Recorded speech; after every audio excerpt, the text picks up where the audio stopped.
नमस्कार। मैं Prahlad Kumar Meena, associate professor राजनीति विज्ञान विभाग, बाबू शोभाराम राजकीय कला महाविद्यालय अलवर। इस ई क्लास में आप सभी का स्वागत है। यह video BA honours part 3 paper 9 के लिए तैयार किया गया है। इससे पहले की वीडियो में हमने अरस्तु की क्रांति संबंधी विचारों पर चर्चा करी, जिसमें क्रांति का अर्थ, क्रांतियों के प्रकार तथा क्रांतियों के कारणों के संदर्भ में चर्चा की कि क्रांति किन कारणों से क्रांति होती है, और पुनः एक बार हम उसकी साधारण समीक्षा के रूप में हम बात करें तो शासन सत्ता या संविधान या शासक वर्ग में बदलाव ही क्रांति है। और अरस्तु ने बड़े विस्तार से क्रांतियों के कारणों की विवेचना की है। आज हम इस वीडियो में सत्ता, शासन, संविधान या शासकों में परिवर्तन ना हो या उनके खिलाफ क्रांति नहीं हो, उसके क्या उपाय हों, उन उपायों के पर हम चर्चा करेंगे, जिसकी विस्तृत विवेचना अरस्तु ने अपने ग्रंथ पॉलिटिक्स में की है। अरस्तु के अनुसार क्रांतियों को रोकने के उपाय। क्रांति के कारणों की विवेचना करने में अरस्तु राज्य को क्रांति से सुरक्षित रखना ही है। मैक्सी ने लिखा है, अरस्तु ने जितने विवेकपूर्ण ढंग से क्रांति के कारणों का विश्लेषण किया है, उतने ही विवेकपूर्ण ढंग से उसने उनके निराकरण या समाधान के उपायों पर भी प्रकाश डाला है।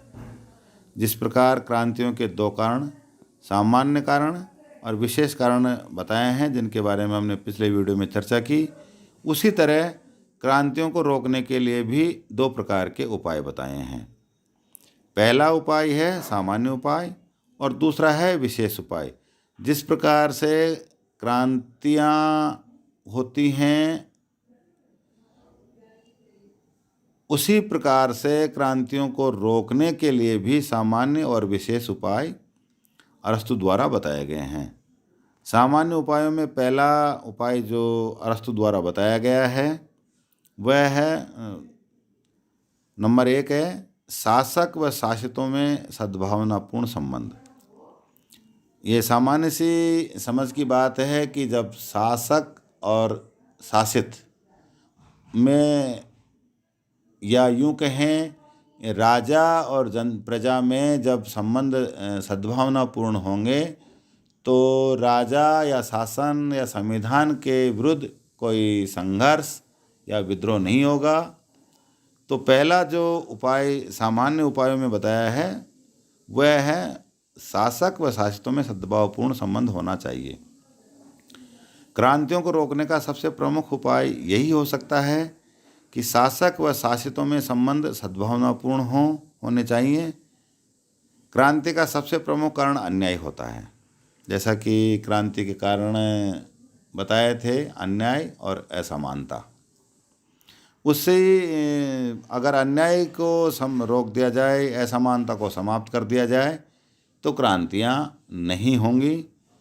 और क्रांति के प्रतिकार का सबसे अच्छा उपाय सामान्य नागरिकों में यह भावना उत्पन्न करना है कि शासक वर्ग द्वारा उनके प्रति न्यायपूर्ण व्यवहार किया जा रहा है, और इस दृष्टि से संविधान और शासन संबंधी सभी व्यक्तियों में संतोष पर आधारित होना चाहिए।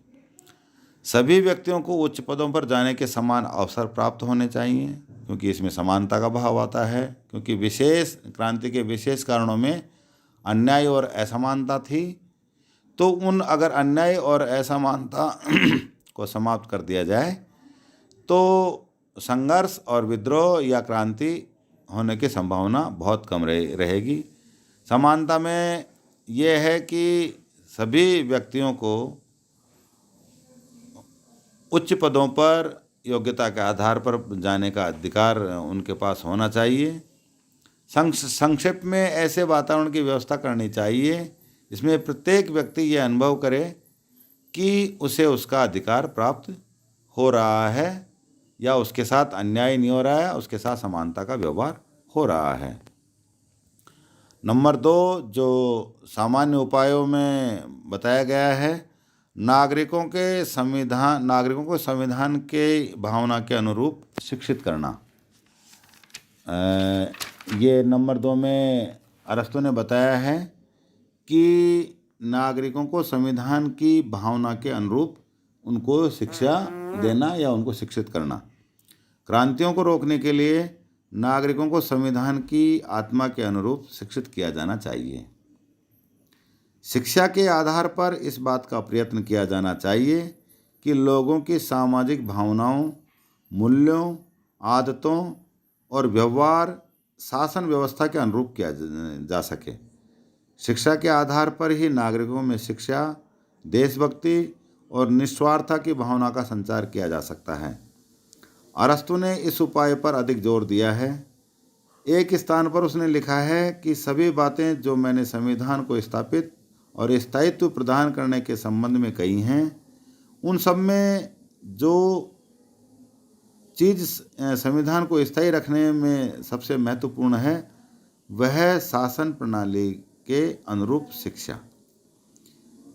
यदि शासन प्रणाली के अनुरूप शिक्षा की व्यवस्था होगी तो अरस्तु का मानना है कि शासन व्यवस्था के विरुद्ध कोई संघर्ष, विद्रोह या क्रांति नहीं होगी।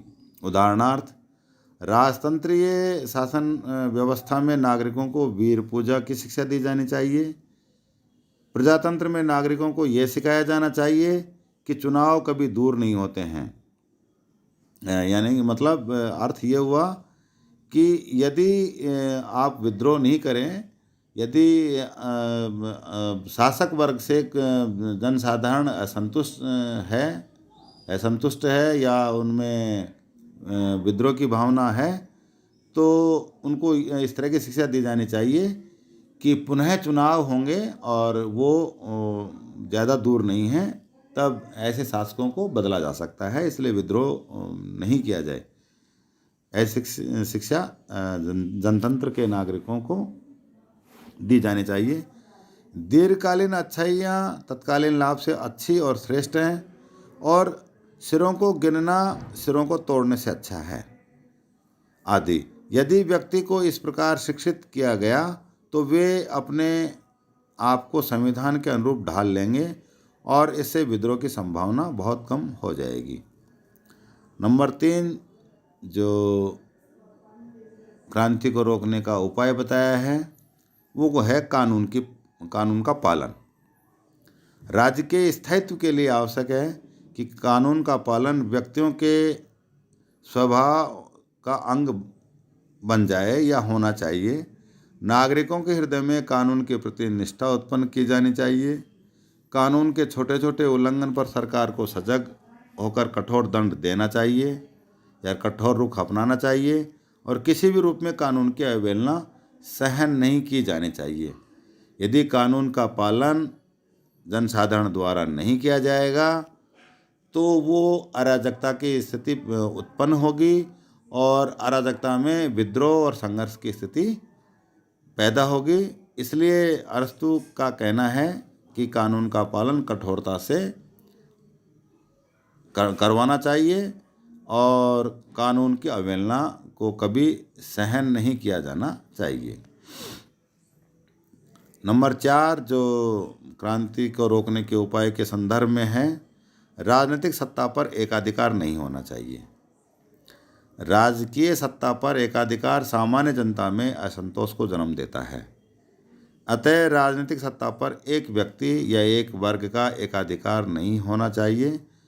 राज्य में सभी व्यक्तियों तथा वर्गों को उनका उचित अंश या उचित अधिकार दिया जाना चाहिए।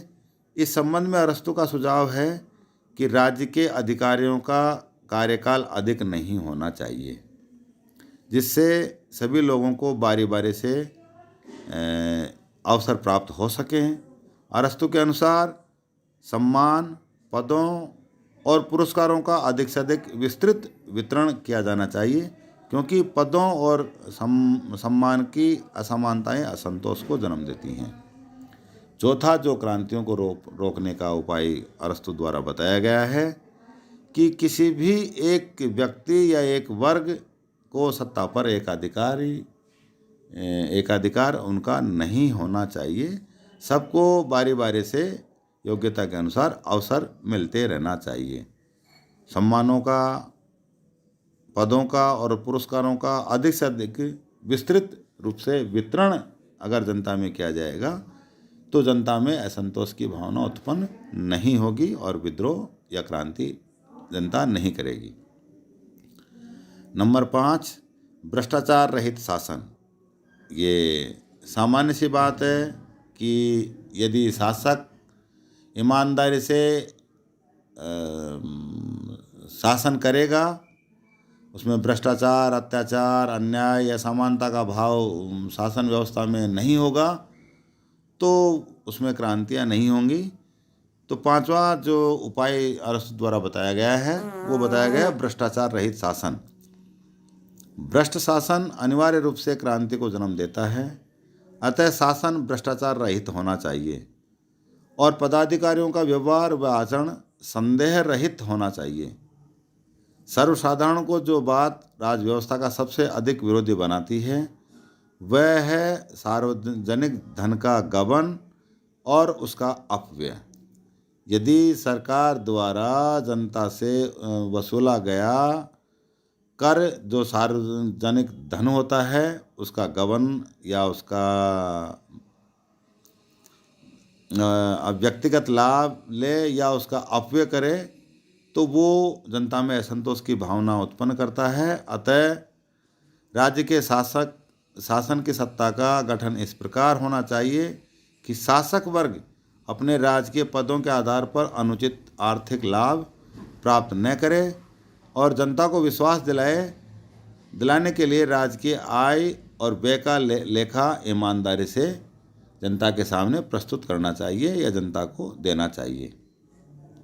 नंबर 6 जो क्रांति को रोकने का उपाय है वह विभिन्न वर्गों में संतुलन। विभिन्न वर्गों में अगर संतुलन स्थापित होगा तो सामाजिक संघर्ष नहीं होगा और संघर्ष नहीं होगा तो विद्रोह या क्रांति नहीं होगी। संतुलन ही राजनीतिक स्थायित्व को जन्म देता है। अतः शासन का कार्य दो विरोधी गुणों वाले लोगों को दिया जाना चाहिए। सद्गुणी लोगों के साथ धनवानों को तथा धनवानों को निर्धनों के साथ नियुक्त करना चाहिए, जिससे राज्य में संतुलन रह सके।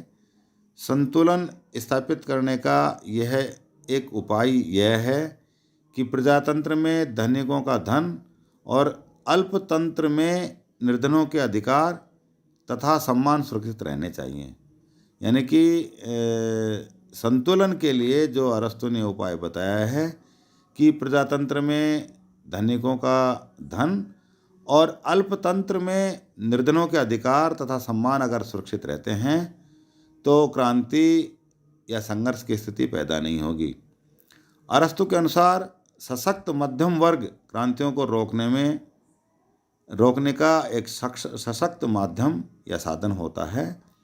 इसलिए मध्यम वर्ग को भी प्रोत्साहित किया जाना चाहिए और उनको अपने पक्ष में रखने के लिए शासक वर्ग को प्रयास करने चाहिए और उनके बीच में संतुलन स्थापित होना चाहिए। विभिन्न वर्गों में मध्यम वर्ग हो, धनिक तंत्र हो, धनिक वर्ग हो, चाहे निर्धन वर्ग हो।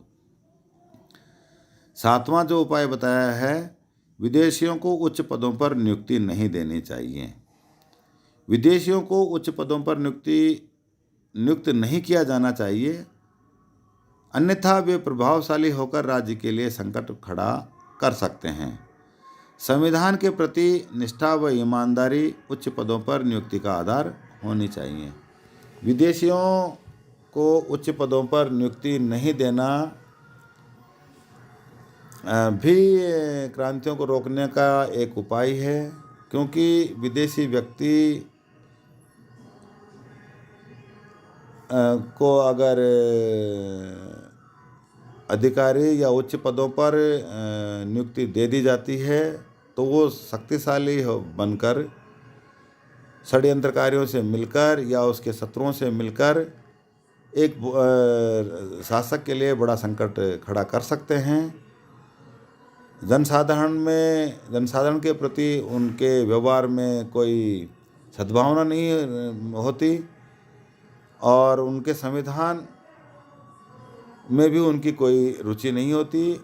इसलिए उच्च पदों पर संविधान के प्रति निष्ठावान और ईमानदार व्यक्तियों को ही नियुक्त किया जाना चाहिए। और नंबर 8 है आखिरी जो उपाय बताया है, बाहरी आक्रमण का भय खड़ा करना, यानी कि शासक वर्ग द्वारा जनता के सामने आक्रमण का या विदेशी आक्रमण का भय बताए रखना चाहिए ताकि जनता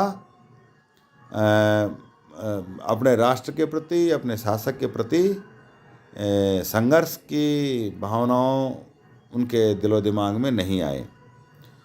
इन सब उपायों के साथ साथ एक उपाय बाहरी आक्रमण का भय भी बताया गया है कि शासक वर्ग के द्वारा नागरिकों के सामने सदैव ही बाहरी आक्रमण का भय खड़ा करना चाहिए, चाहे वो दिखावे के रूप में ही हो।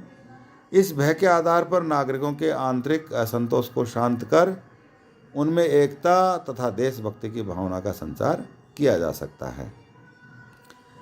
इस प्रकार से अरस्तु ने ये सामान्य उपाय जो क्रांतियों को रोक सकते हैं उनके बारे में हम इन सामान्य उपायों की चर्चा की। अब विशेष उपाय, क्योंकि क्रांतियों के विशेष कारण भी होते हैं, उस तरह से ही क्रांतियों को रोकने के विशेष उपायों के बारे में भी अरस्तु ने अपने ग्रंथ में इनका विवेचन किया है। क्रांतियों को रोकने हेतु सामान्य सुझावों के बाद अरस्तु विभिन्न शासन व्यवस्थाओं में परिवर्तन लाने वाले विशेष कारणों को दृष्टि में रखते हुए विशेष उपायों का उल्लेख करता है। विभिन्न शासन प्रणालियों में क्रांतियों को रोकने के लिए वो विशेष उपाय की बात भी करता है। विभिन्न शासन प्रणालियों में क्रांतियों को रोकने के लिए विशेष उपाय इस प्रकार बताए हैं। पहला है राजतंत्र में एक शासन प्रणाली, राजतंत्र में किस प्रकार से क्रांतियों को रोका जा सकता है। राजतंत्र में क्रांतियों को रोकने के लिए सद्व्यवहार या संयताचार को अनिवार्य माना है। जो शासक संयत व्यवहार करता है, मतलब यानी कि संयमित व्यवहार करता है एवं जितनी मात्रा में संयत व्यवहार करता है उसका शासन उतना ही स्थायी हो जाता है, क्योंकि जनता में उसके प्रति प्रतिद्वेष की भावना का अभाव होता है। राजतंत्र में चूंकि एक व्यक्ति का शासन होता है और उसमें अगर वो जनता के प्रति अच्छा व्यवहार करेगा तो जनता उसके खिलाफ विद्रोह नहीं करेगी, प्रतिद्वेष की भावना उसमें उत्पन्न नहीं होगी और वो राजतंत्र की शासन व्यवस्था में विद्रोह नहीं करेगा। दूसरा जो शासन प्रणाली है निरंकुश शासन प्रणाली, इसमें क्रांति को किस प्रकार से रोका जाए, इसके लिए अरस्तु ने शासन की बागडोर अपने हाथ में रखते हुए भी निरंकुश राजा इस प्रकार का अभिनय करे कि वह राजा निरंकुश नहीं है। निरंकुश तंत्र में क्रांति को रोकने के लिए शासक की बागडोर अपने हाथ में रखते हुए निरंकुश राजा इस प्रकार का अभिनय या दिखावा करे कि वह राजा निरंकुश नहीं है।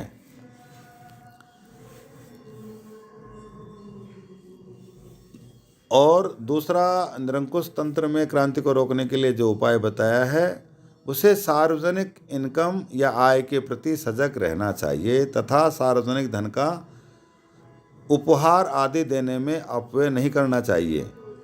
तीसरा जो उपाय निरंकुश तंत्र में बताया है कर आदि लगाने व उनको उगाने या वसूलने में भी इस प्रकार का प्रदर्शन करे कि यह जनसाधारण के हितों पर खर्च करने के लिए वसूल किया जा रहा है।